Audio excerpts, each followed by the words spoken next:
Good morning, brothers and sisters. We had some wonderful talks given on this subject yesterday. It was very, very good, very informative. A lot of work put into them. It's going to be a tough act to follow. If we had a book of the Bible in the New Testament that we have the Gospel of John, the Gospel of Luke, the Gospel of Mark, the Gospel of Matthew, if we had the Gospel of Jesus Christ, we would give it some pretty close, give it our fullest attention, wouldn't we? That'd be pretty wonderful. And that's really what we have here in the it's the revelation of Jesus Christ. And as our presiding brother said, it's a message that was written by him to us. It's a pretty important book. I personally enjoyed the study of Revelations. Some of you may have noticed that. And it been I did a series at one time back in the 90s, I guess. It took maybe 5 or 6 years. We went through all the 7 messages. In spite of that, I couldn't.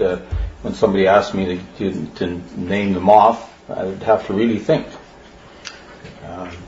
In one of the talks yesterday, and especially to do it in sequence. Even after all that time spent with it. Got a good memory, but it's a little short sometimes.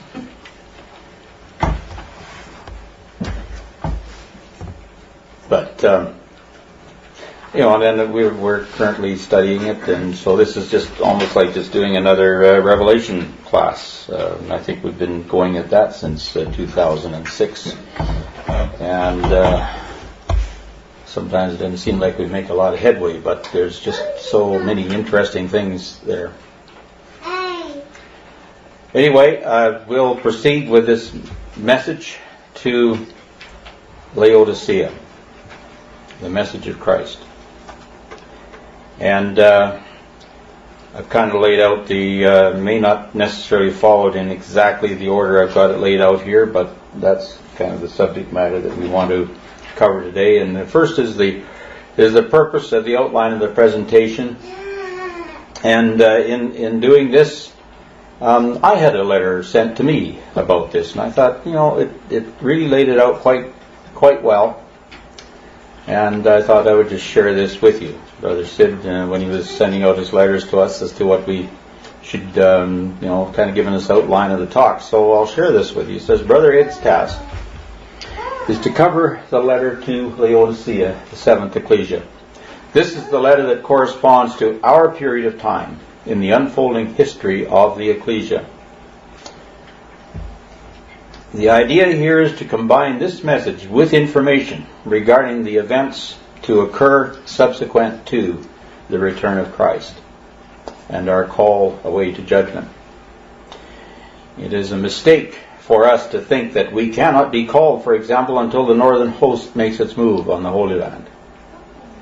It is a mistake for us to assume that there is anything more we need to see on the world screen before we could be called away to answer for our days and our ways. There could be a little more time and a few more events, but there doesn't have to be any at all. Here we are in the sleepy Laodicean era, where it is a danger that the ecclesia may drift along with limited consciousness or a false sense of security when we are so near the edge of the falls. And you can see the timeline there.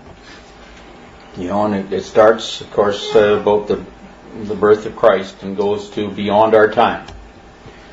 And we got this little green line here, and you'll see this throughout a lot of the slides here today, and that is our year right now, 2015. That's where we're at. And just how we come by all these colors on here, we'll kind of go through a little bit of the layout of this, just in getting going on this. But first of all, let's just take a look at the where and what and the when of Laodicea. We've already had some maps showing us the location of it in relation to the other ecclesias. Another map here showing the road systems that were on there, and a little bit of information.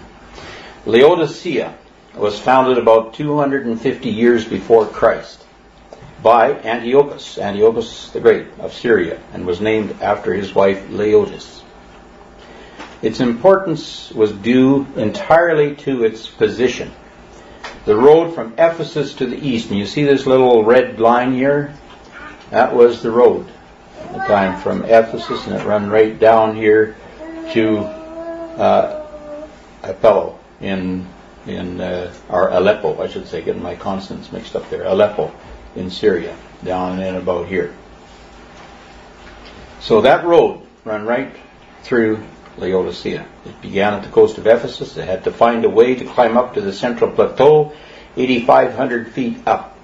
It set out along the valley of the river Meander until it reached what were known as the gates of Phrygia. Beyond this lay a broad valley where Lydia, Phrygia, and Caria meet, and that was just right in, talking about right in there. The Meander entered that valley. That's a river that flows down here, and you see the blue line, by a narrow, precipitous gorge through which no road could pass. The road, therefore, detoured through the Lycus Valley. In that valley, Laodicea stood. It was literally astride the great road to the east, which went straight through Laodicea, entering by the Ephesian gate and leaving by the Syrian gate. The Ephesian gate, of course, would be the gate on the west, and the gate on the east would be the Syrian gate. That in itself would have been enough to make Laodicea one of the great commercial and strategic centers of the ancient world. Originally, Laodicea had been a fortress, but it had the serious handicap that all its water supply had to come by underground aqueduct from springs no less than 6 miles away. A perilous situation for a town besieged. And we'll see some information on that and how that applies to us a little later. 2 other roads passed through the gates of Laodicea, that from Pergamum and the Hermus Valley to Pisidia and Pamphylia and the coast of Perga, and that from eastern Caria to central and west Phrygia. As Ramsay says, the historian, it needed only peace to make Laodicea a great commercial and financial center. And that peace came with the dominion of Rome and the Roman Empire. When the Roman peace gave its opportunity to Laodicea, it became, as Pliny called it, a most distinguished city. So there we have it on kind of a satellite view, showing the valley here, and where the river Meander flowed down through, and of course the road went through the valley and through the gates of Phrygia right there, down to Laodicea and continued east. Just a close-up, this is from Google, and shows the Lycus Valley, and we've got a little superimposition there of the superimposed how the ancient city was, and we'll have closer views of that. Right there shows the plan of Laodicea. It had 2 theaters, had a fountain, had a gymnasium, a stadium, canal on one side, rivers on 2 sides, an aqueduct through the center, had a water tower to store its water, and strategic location on a main trade route. Just some photographs there from today of the ruins of all the various parts of Laodicea. There's a large theater, and you can see where that was located on the map, town village map. And that shows one of the what's left of one of the main streets of the city that would have been east to west, through which the traffic would have traveled from the Ephesian gate through the Syrian gate. And this was the remains of the Ephesus gate, great big huge stones. You can't really get a perspective there unless somebody were standing there. You'd get a little bit of an idea of the height of that. And they've been reconstructing it lately. It shows a little bit of how that's changed over a period of probably 25 or 30 years. They're putting the blocks and bricks together now a little bit more, and so the gate shows up a little bit better. You can see how it lays in the Lycus Valley with the hills in the background. And the ancient temple, very much like we saw some of the temples of some of the other cities that the ecclesias were in. Here's a portion of a corroded aqueduct, and we'll see why that corrosion was there. It was very high mineral springs that it came from.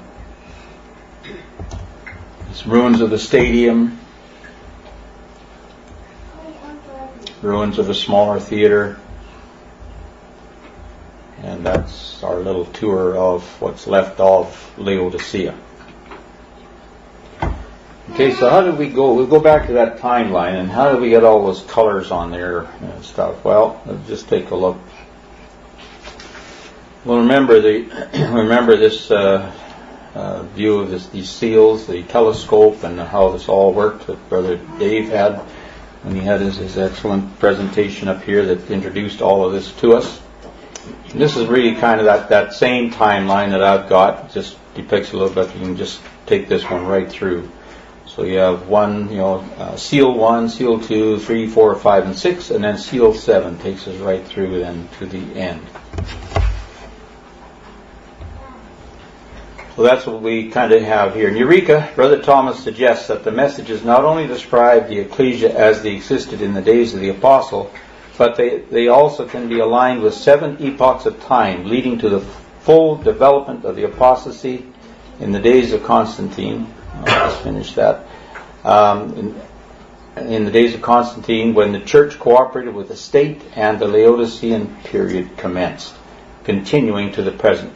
He joined them with the epochs, or the time periods outlined by the 7 seals. So this description of it coincides with the 7 seals. So you have the Ephesian state, the Smyrnian state, and you could say the first seal and the second seal. The third seal, their Pergamian state. The fourth seal, the Thyatiran state, Thyatiran ecclesia. The fifth seal, the Sardian ecclesia. And the dates are all down here. The first one was up to 185 BC, and the second one going from 185 to 217, and so on. We've kind of had this already in our talks that preceded this. And then the sixth seal and the Philadelphian state, or the ecclesia, the letter to the Philadelphia ecclesia. And then finally the seventh seal and the Laodicean state. And this takes us right up to 2015, our time.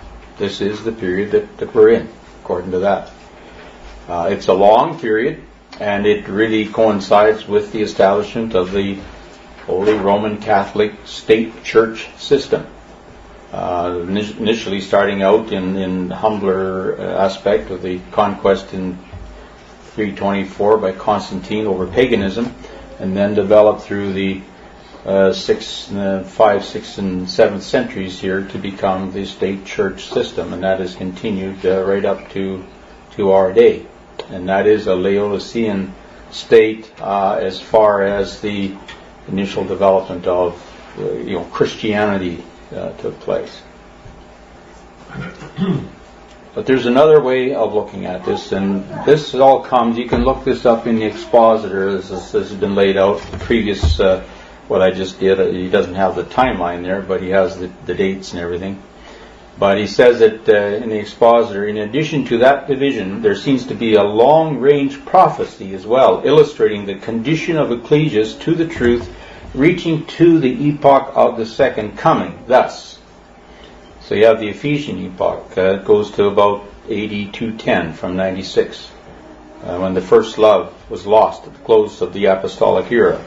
The Smyrnian epoch, noted for persecution, the growing antagonism between the liberals and conservatives among the believers, leading to division. That lasted up to 312. And then the Pergamon epoch, the development of the papacy, existed from AD 312 to 606. You can see it's just declining. Of course, gaining numbers, but declining in the quality of the belief system. And Thyatiran epoch was the full manifestation of the papal state church system in power from 606, the decree of focus, up to the massacre of St. Bartholomew's Day in 1572 when the witnessing came to an end. And then we have the Sardian epoch, which had a name of repute but spiritually dead. And this was the period of Protestant Reformation. And that existed from 1572 to about 1847. 1847, the Philadelphian epoch, the period of a little strength, an open door, the revival of the truth in its purity. The days of Brother Thomas from 1847 and through to just after Brother Robert's death in 1898. And finally, we have the Laodicean epoch, the hour of temptation or the perilous present. Spirit's words of exhortation, warning, and counsel set forth vital messages of personal and ecclesial importance for the last days.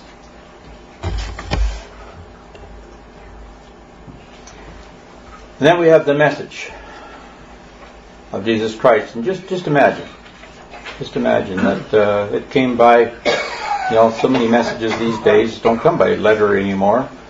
And if it was a letter to us today, it might come by email. Maybe. Use our imaginations. From Jesus Christ at God's right hand, God heaven. Sent April 5th, 2015 to Ecclesias at thelastdays.com. Subject, watch and pray. I know your works, that you are neither cold nor hot. I could wish you were cold or hot. So then, because you are lukewarm and neither cold nor hot, I will vomit you out of my mouth. Because you say, I am rich, I become wealthy, but need of nothing, and do not know that you are wretched and miserable, poor, blind and naked. I counsel you to buy from me gold refined in the fire, that you may be rich, and white garments, that you may be clothed, that the shame of your nakedness may not be revealed. And anoint your eyes with eye salve, that you may see. As many as I love, I rebuke and chasten. Therefore be zealous and repent. Behold, I stand at the door and knock. If anyone hears my voice and opens the door, I will come into him and dine with him, and he with me. To him who overcomes, I will grant to sit with me on my throne, as I also overcame and sat down with my Father on his throne. He who has an ear, let him hear what the Spirit says to the churches, to the ecclesias. Jesus Christ, Lord and Savior. If we got that message, what would we be thinking right now? If that really did come through our computers. Well, the message is to us. It is written, if we take this chart and use these epochs, yes, there was a literal ecclesia in AD 96 to whom that message came. But it also has another level of application. And that application takes it right to us, right to our day, 2015. How long beyond that it may go before he comes, we don't know.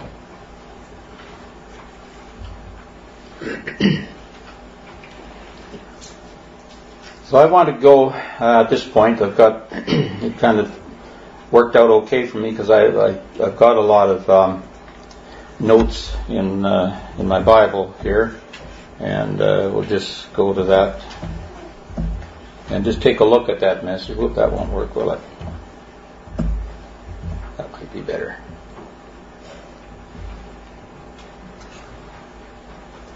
I'll just enlarge this a little bit.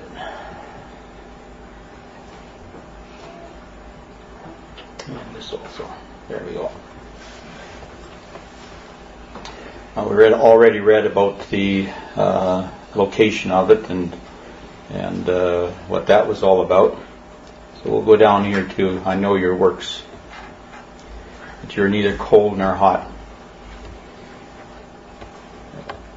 More importantly, I know your attitudes. I know what you do, but I also know what you have become. Is kind of what that statement is telling us. Even this first two words, I know, it's very fearful. And it's a very true and searching concept. God knows, Jesus knows. Knows our hearts. Knows our thoughts while we're thinking them. He knows everything. His knowledge is infinite and without limit.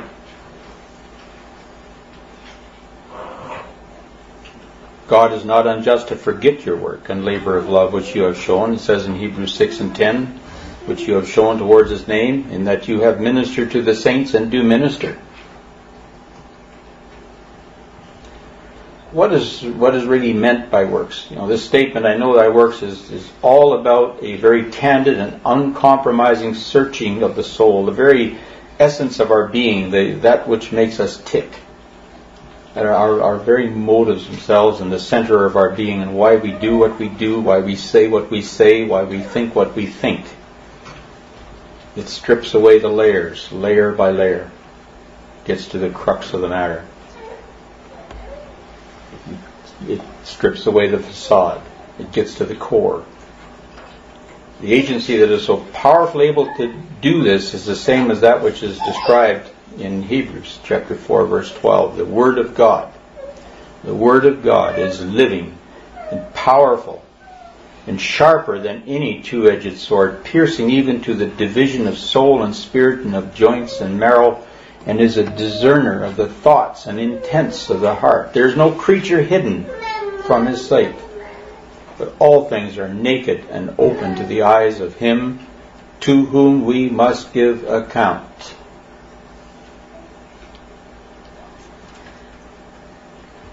I'm just going to go back to that. There's a little bit more to that that's quite comforting, really. Seeing then we have a great high priest who has passed through the heavens, Jesus, the Son of God, let us hold fast our confession, for we do not have a high priest who cannot sympathize with our weaknesses. We can't quote these things without also quoting this, because it is so true and so comforting and reassuring. Was in all points tempted as we are, yet without sin. Let us therefore come boldly to the throne of grace, that we may obtain mercy and find grace to help in times of need.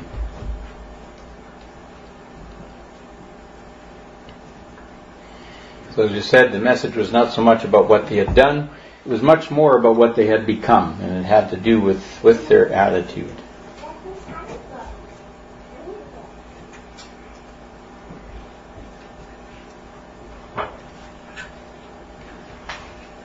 Talks about the time of the in Matthew 24 and 8, and this was in reply to the question of the disciples about all these buildings that you see that are in this city, and particularly this great temple. And their question to Him was, after He said there would not be one stone left upon another that shall not be thrown down, they said, when shall these things be? What shall be the sign of your coming and of the end of the age? So the question was about the Jewish temple, the Jewish state, and how that would all fare. And He said, many will be offended and betray one another and will hate one another. Many false prophets will rise up and deceive many, and because lawlessness will abound, the love of many will grow cold. And that did happen prior to the destruction of the temple, but it's also, as we said, there's more than one layer to these things. And this is also a depiction of the kind of attitude. We said it's more a matter of attitude, so this is the same kind of attitude that will exist in the time of the end before Christ returns.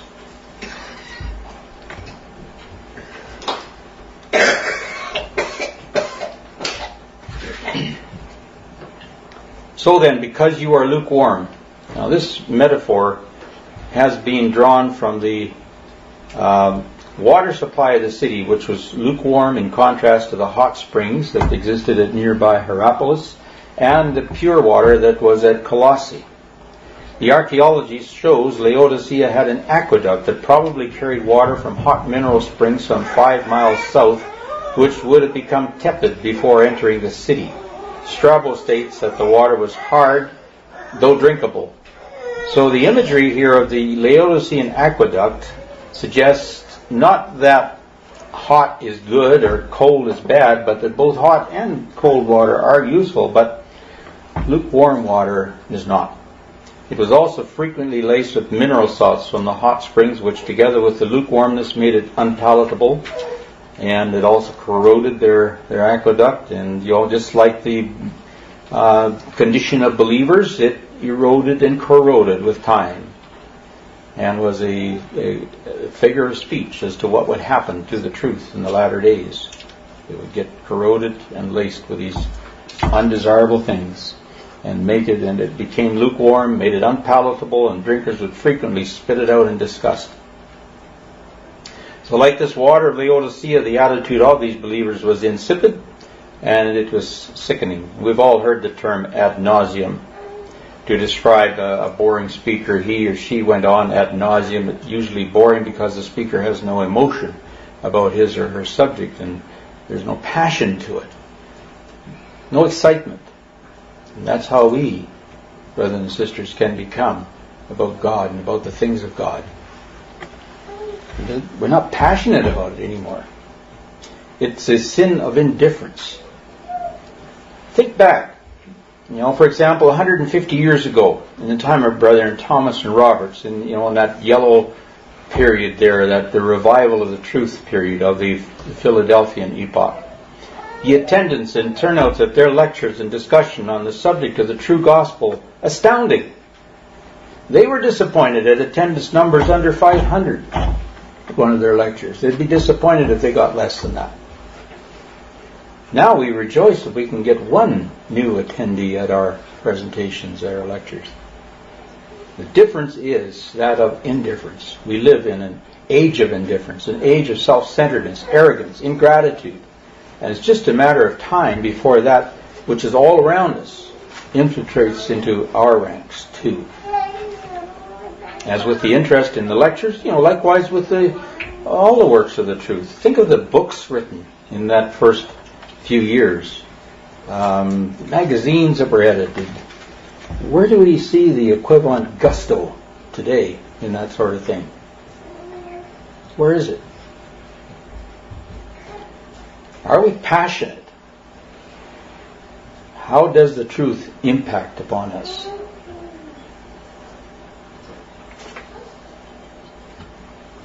When they first preached the gospel in the Acts, when Peter gave his discourse, says, "Therefore let all the house of Israel know assuredly that God has made this Jesus, whom you crucified, both Lord and Christ." When they heard this, they were cut to the heart, and said to Peter and the rest of the apostles, "Men and brethren, what shall we do?" Cut to the heart.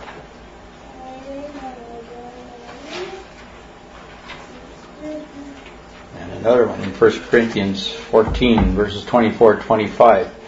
Says, "But if all prophecy, an unbeliever or an uninformed person comes in, he is convinced by all, he is convicted by all." He is talking here about the use of speech that everybody can understand when he was instructing about the use of tongues. But this is the point.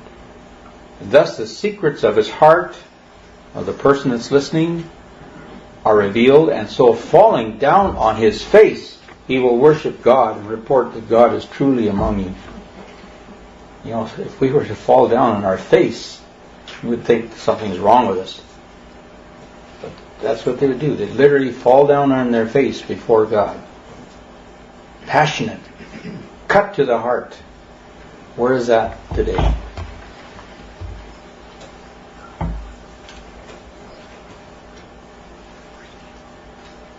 Because you say, "I am rich." It is interesting to note that about 200 years before Christ, Antiochus the Great transported 2,000 Jewish families to Phrygia from Babylonia to this area.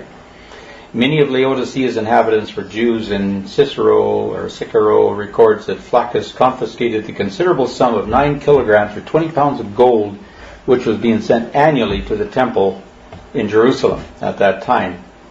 And I believe that they figure out, from what was supposed to be sent per family, that would mean there was at least 7,500 male Jews in that place. So it'd be, you add on women and children, it would be a considerable amount of people in there. And that also says much about the wealth of the area and where it came from. These Jews are very prosperous. This is quite characteristic, and much of this wealth was gained by international trading of traveling merchants. And there was another thing about that city, is that partway through its history, just before Christ, it was destroyed by an earthquake. And Rome offered them help to rebuild the city, but they refused it, said, no, we can do it ourselves. Thank you very much. And they did. They rebuilt it from their own means, from their own wealth. And there you have a part of that, I am rich and have become wealthy and have need of nothing. We can do it. We'll do it ourselves. Thank you. Anyway, much of the wealth was gained by international trading with traveling merchants, and much of the gold acquired was unrefined and inferior, which accounts to this contrast that Christ gives in the next verse. There's a little more to it. This migration of Jews from Palestine to Babylonia, which was then by Antiochus to Asia Minor, where they encountered and accepted Christianity, and then they intermingled with Christianity their obsession with the law, and that was that term Judaizers. It became the influence that was the basis of Paul's letter to the Galatians that we've been reading about. And eventually that became the Roman Catholic state church system, which was the mixture of Christian, Jewish, and pagan. And we're not going to go into it, but anytime you want to, turn Zechariah chapter 5, and go through it from the expositor, and it tells how that prophecy of the flying roll predicted this event, this very event that we're talking about. But anyway, there existed this mindset of indifference, and that's the issue that we have to deal with. We live in an age of indifference, and an age of me, myself, and I can do it. It's a mindset of self-centeredness. It's an addiction that deludes the mind and alters the sense of proportion. Wealth breeds a false sense of security and comfort. It fosters a power paradigm, a sense of untouchableness. And it's like, where Esau sold his birthright for a morsel of bread. He lost all sense of proportion. And he also, he sold his birthright. This one is from Genesis chapter 25, which documents that event. That's something we do not want to do, is sell our birthright in the gospel, in the message, for a morsel of food. Are we passionate about that which holds value to us now? Or are we indifferent to that which does not? Or which holds future value and for which we need to have patience and trust? The human psyche is rooted in the here and now, the things that we can touch, experience, have fun with. But the message goes, he counsels us to buy gold from him. Now, does he have a store where we can go and buy gold? No. The gold means it's tried faith. It's a Bible figure of speech for tried faith. The Laodicean ecclesia was famous for three major strengths. It was a great banking and financial center. It was a great center of clothing manufacture. It was a very renowned medical center, number 3. Famous for its ability to care for the eyes. So he says, to counteract all this, buy from me, or buy of me. That's the point. Get it from me. Not from these traveling vagrants and merchants. And when you get it, get refined gold, tried in the fire. It represents a tried faith, not merely just faith in the abstract. It is belief, absolute conviction. Without that, we have nothing.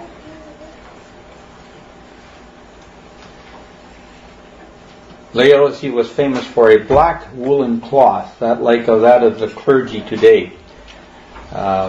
Zephaniah says, I will also stretch out mine hand upon Judah and upon all the inhabitants of Jerusalem. I'll cut off the remnant of Baal from this place in the name of the Chemarims.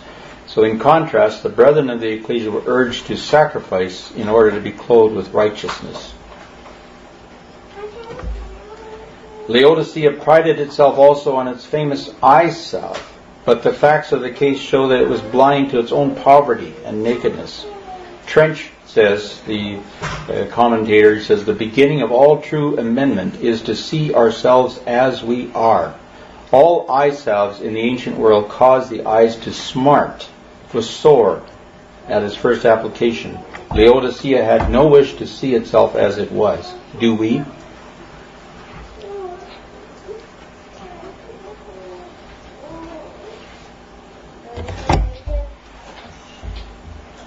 There's the little, it was almost like a bread. It looked like a piece of bread that they used to rub on the eyes. It is from a Greek word enkreo, to rub in, that is besmear or anoint. And it's from a Greek word which means a coarse bread or cake. It was a topical remedy applied to the eyes, and that was what they made. So it says that you need to be clothed with white raiment, the raiment of righteousness, and anoint your eyes with eye salve that you may see. And as many as I love, I rebuke and chasten. So this course of buying the gold offered by Christ means acquiring the gold, or the convictions that come from fiery trial in this life, which is the test of love, ultimating in the future, depicted by the divine promises that we've been given.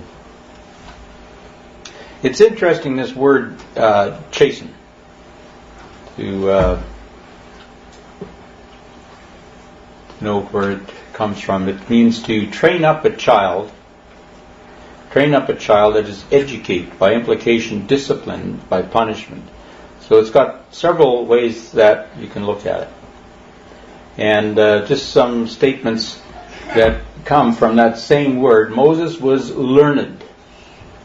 That's the same word. In all the wisdom of the Egyptians, and was mighty in words and deeds. In Acts 22, he says, Paul says, I am indeed a Jew, born in Tarsus of Cilicia, and brought up in this city at the feet of Gamaliel, taught according to the strictness of our fathers. And that's the same word here as chasten. I was taught. It's also used in 1 Timothy 1 verse 20. Of whom are Hymenaeus and Alexander, whom I delivered to Satan, that they may learn not to blaspheme. So there the word is learn. In 2 Timothy, in humility, correcting those who are in opposition, if perhaps God will grant them repentance so that they may know the truth. And in Titus 2, verse 12, teaching us. That's the word, teaching us, that denying ungodliness and worldly lust, we should live soberly, righteously, and godly in this present age. That's the kind of chastening that's referred to here, the kind of chastening that results, and sometimes it's not easy to go through these times of chastening, but it results in learning, in reaching a new level in Christ, as it were, in our knowledge of things and in our application of that knowledge, and in using wisdom, as we've been just exhorted this morning.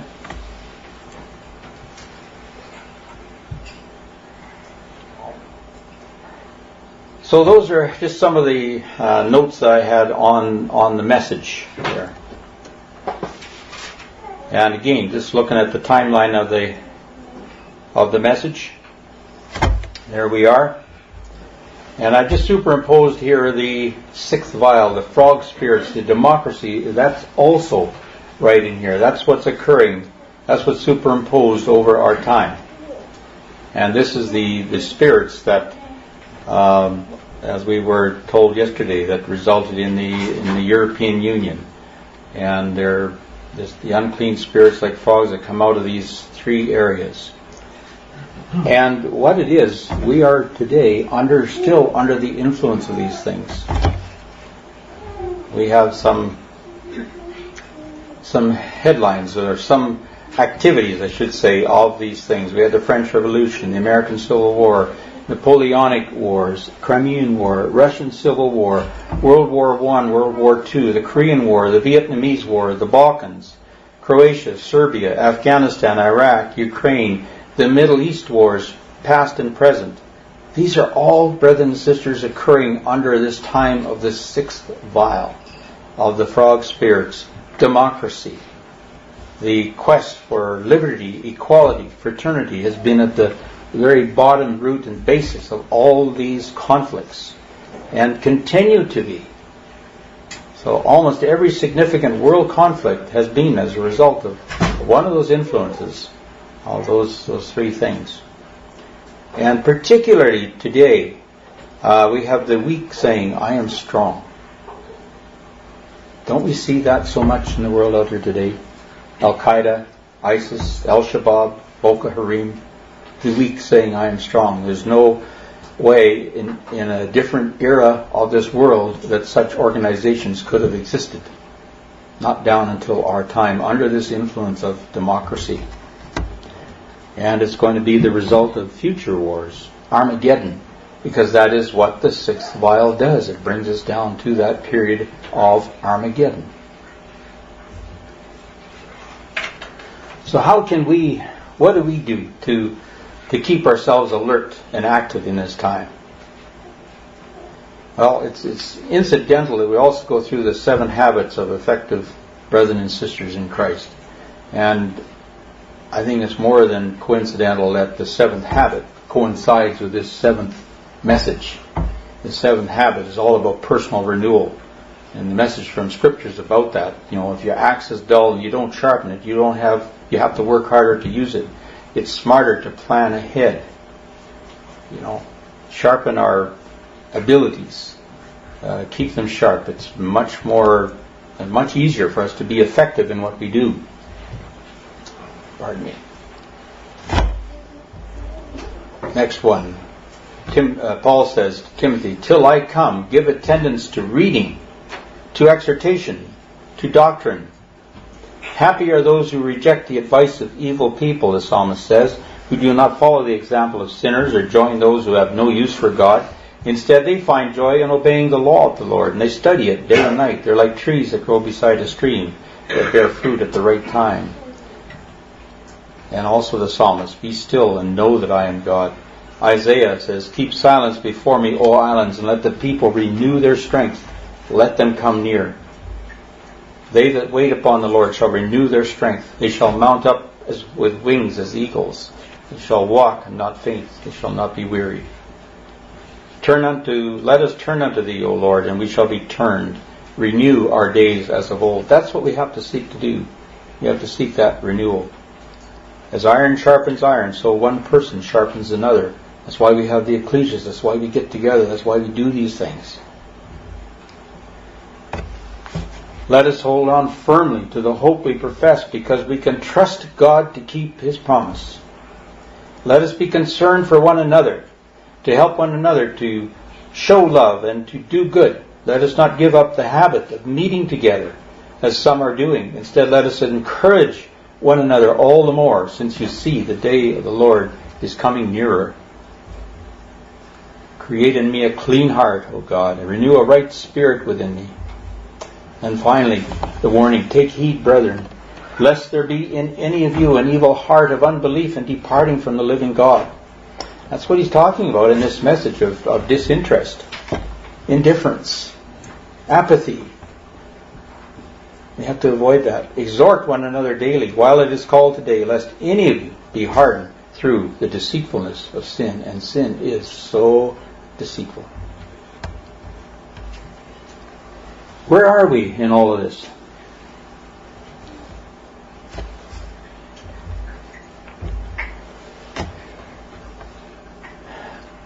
We have a lot of predictions happening and a lot of prophecies about our times, the end times. And the suggested time span at the time of the end after Christ returns is approximately 50 years. But look at what happens. Christ returns, we have the resurrection judgment. So right there, we're not involved anymore in the affairs of the world. We're away from all of that. And then Gog advances on Turkey and Egypt. Then Christ and the saints move to the area of Basra and subdue Midian and Cushan. And Britain and the Western Alliance are the first to recognize and accept the true nature of the new power. Gog hears tidings out of the east and advances to Jerusalem. That happens after we've been called away. That's the point. That's the point. We're not going to go through a whole rundown of these events, but we're just telling you to look at some of these things that we are expecting could happen maybe tomorrow, or very, very shortly. We see in so many in the World Wide Web, the world news that Brother Andy Walton puts out, that he talks about Putin advancing. It could be any time. Russia could come down. But when that happens, according to this, we should be gone. We shouldn't be here. That's the point. These are some samples of headlines in our sixth vial in our time period. Russia starts nationwide show of force. Obama to reassess options after Netanyahu win. European Union report urges sanctions against Israel. Putin signs treaty integrating Georgia into Russia. Russia starts nationwide show of force. And so on. You see them. Etc. Etc. Time is running out. There's been a lot of predictions. Brother Thomas predicted that Christ would return in 1870. Others have predicted 1914, 1975, 1990, 2015, or whatever. When does the seventh millennium begin? All Bible time periods are pointing to the end time, that are pointing to that end time have expired. There are no more time periods that we can really look at and say, well, this has to happen.